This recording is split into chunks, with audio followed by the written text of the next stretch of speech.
Hello दोस्तों, कैसे हैं आप लोग। उम्मीद करते हैं आप लोग बहुत अच्छे होंगे। आज की ये छोटी सी कहानी देर ना करते हुए चलिए स्टार्ट करते हैं। एक गरीब लड़के की दिल को छूने वाली कहानी। एक गांव में एक 15 साल का लड़का रहता था। एक दिन वो भयानक अंधेरी रात में मंदिर की सीढ़ी पर मंदिर में लगे लाइट की रोशनी में एक साधारण सा लड़का पढ़ाई करते दिखा मुझे। ठंडी के दिन थे, वो ठंड से कांप तो रहा था लेकिन पढ़ाई में खोया हुआ था। हफ्ते में 2 दिन मैं उस रास्ते से होकर गुजरता था। दिन में कभी वो नजर नहीं आता। मुझे काफी उत्सुकता होती थी उसके बारे में जानने की। एक रात खाना खाकर मैं गाड़ी लेकर उसी रास्ते से गुजरने वाला था।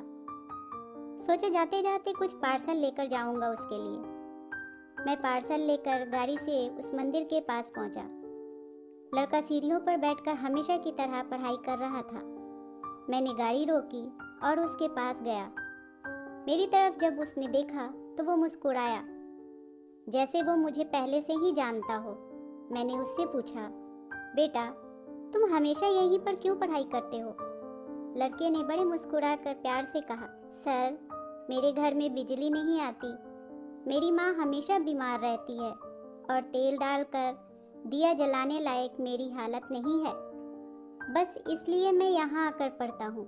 तो मैंने पूछा, तो मुझे देखकर मुस्कुराए क्यों? तो उसने कहा, क्योंकि आप ईश्वर हैं। मैंने कहा, ऐसा नहीं है। फिर उसने कहा, नहीं नहीं, आप ईश्वर ही हैं। मैंने फिर कहा, चलो वो सब जाने दो, मुझे ये बताओ क्या तुमने खाना खा लिया? क्योंकि मैं तुम्हारे लिए खाना का पार्सल लाया हूँ। तो लड़के ने फिर कहा, देखा, इसलिए मैं आपको ईश्वर कह रहा था। आज मुझे बहुत भूख लगी है। सुबह से मैंने कुछ भी नहीं खाया, लेकिन मुझे इस बात की ज़रा भी चिंता नहीं थी।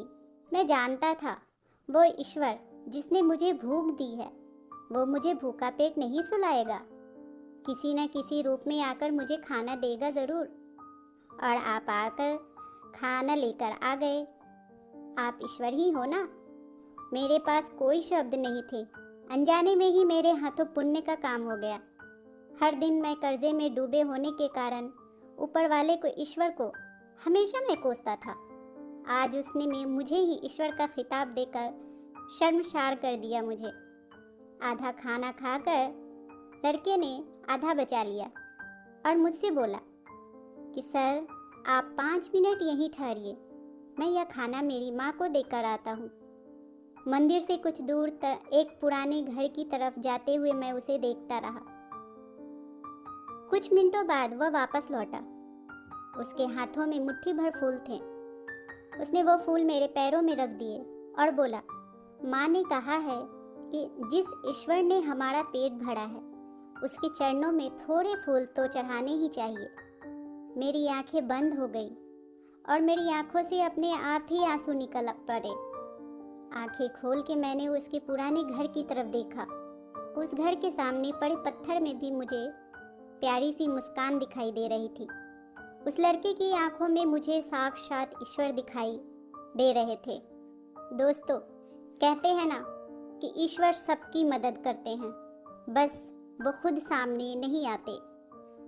ना किसी न किसी रूप में, किसी न किसी के जरिए हम तक वो मदद पहुंचा ही देते हैं। बस ज़रूरत है तो ईश्वर और अपनी आस्था पर विश्वास करने की। धन्यवाद। उम्मीद करते हैं दोस्तों ये छोटी सी कहानी आपको पसंद आई होगी। चैनल पर नए हैं तो प्लीज़ लाइक और सब्सक्राइब कर दें। आपकी क्या राय है इस कहानी को लेकर हमें कमेंट करके ज़रूर बताएं।